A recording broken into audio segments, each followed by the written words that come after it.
The mid-1990s saw the rebirth of GT class racing. The BPR Global GT series, later the FIA GT Championship, was launched in 1994 and saw everyone from Ferrari and Porsche and even Venturi battle it out on tracks around the world. Only a couple of years prior to the launch of BPR Global GT, however, McLaren had launched the greatest supercar ever made. And so of course, it went racing. This is the story of the McLaren F1 GTR. First, a quick recap of the McLaren F1. The F1 was, believe it or not, McLaren's first road car. In fact, the company created to be McLaren's road car division was only incorporated in 1985, at which point work immediately began to create a road car worthy of a McLaren badge. What they came up with was, at least in the opinion of many, the greatest road car ever made. Designed by Gordon Murray and Ron Dennis, the McLaren F1 combined all the best available car building technologies of its day. This resulted in a Formula 1 inspired carbon fibre monocoque chassis, and in fact much of the car borrowed from McLaren's Formula 1 expertise. The final result, launched in 1992, was a lightweight three-seater, the driver was sat in the dead centre of the car, mechanical marvel, which, propelled by a naturally aspirated 6.1-litre BMW V12 capable of producing 618 horsepower, could reach speeds of up to 240 miles per hour, making it quite comfortably the fastest road car ever made at the time, only being officially beaten by the Bugatti Veyron 15 years later. So, all in all, not a bad base for a race car. Initially, Gordon Murray, the lead designer on the F1 project, didn't want the car to have anything to do with racing. He saw it purely as an exercise in creating the best possible road car. However, with the accolade of best road car firmly under its belt by 1994, Murray was finally convinced to let the F1 go racing in the 1995 BPR Global GT series.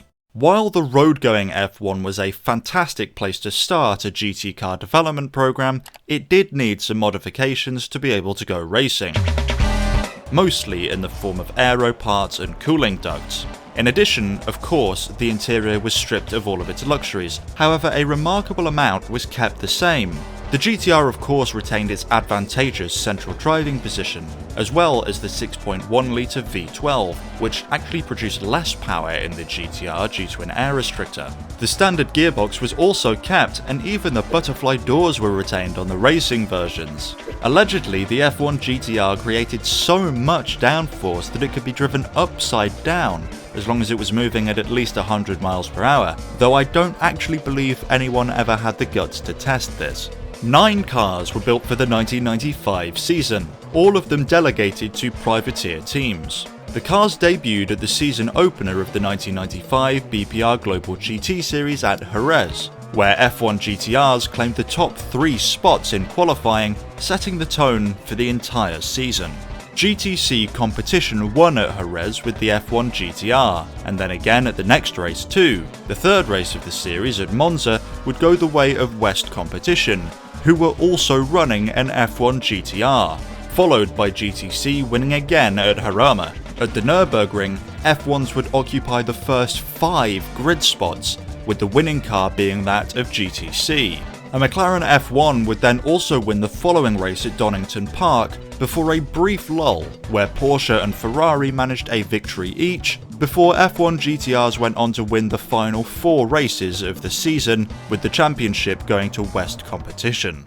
If you're enjoying the video so far, hit that like button, it really helps out the video, thanks. McLaren had retained chassis number 01R, the first F1 GTR chassis, to be used as a test vehicle. However, they did let it race in one event in 1995, the 24 Hours of Le Mans. The car was handed over to Kokusai Keihatsu Racing for its Le Mans debut, and the result shocked everyone, including McLaren.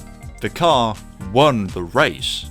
Despite LMGT1 not appearing to be the fastest class of cars racing at Le Mans in 1995, with WSC prototypes surely being faster than the road-derived LMGT1 cars, the F1 GTR put on a masterclass, claiming 1st, 3rd and 4th on the day, a remarkable result for a truly remarkable car.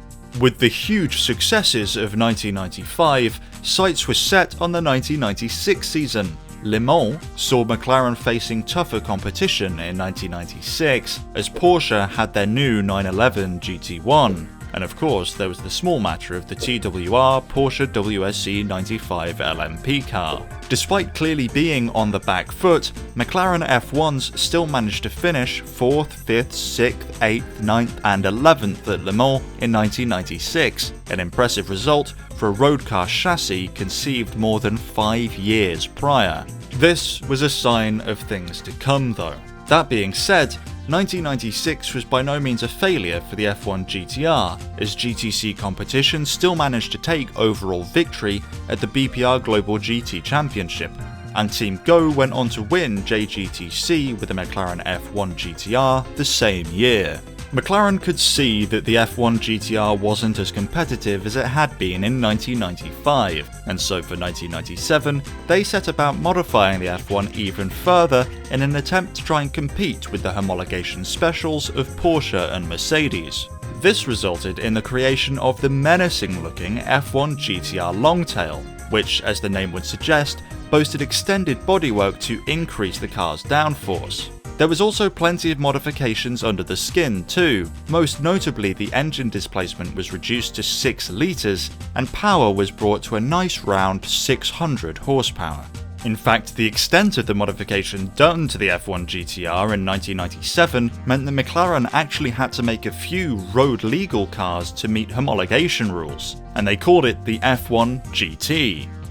The opening round of the 1997 FIA GT Championship showed promise, as the new F1 GTRs took 1st, 2nd and 3rd place, beating the Porsches and managing to outlive the pole-starting Mercedes CLK GTR. However, the tide soon turned against McLaren. As Mercedes improved their reliability, it soon became clear that the F1 GTR was no match for the CLK GTR. While Le Mans was successful for McLaren, with F1 GTRs taking class victory and only losing out overall to the repeat-winning Porsche WSC 95 LMP car, BMW, who had been sponsoring the project and running a factory-backed team, chose to withdraw after 1997 to focus on their own Le Mans efforts. Likewise, 1997 was the final year that McLaren themselves dedicated the time and the resources to developing the F1 GTR further, and it's probably just as well, as 1998 saw the debut of the ridiculous Porsche 911 GT1 98, which you can learn all about here. Privateer teams continued to race the F1 GTRs into the early 2000s, but they would never again achieve what had been achieved in 1995. Thanks for watching, and until next time, goodbye.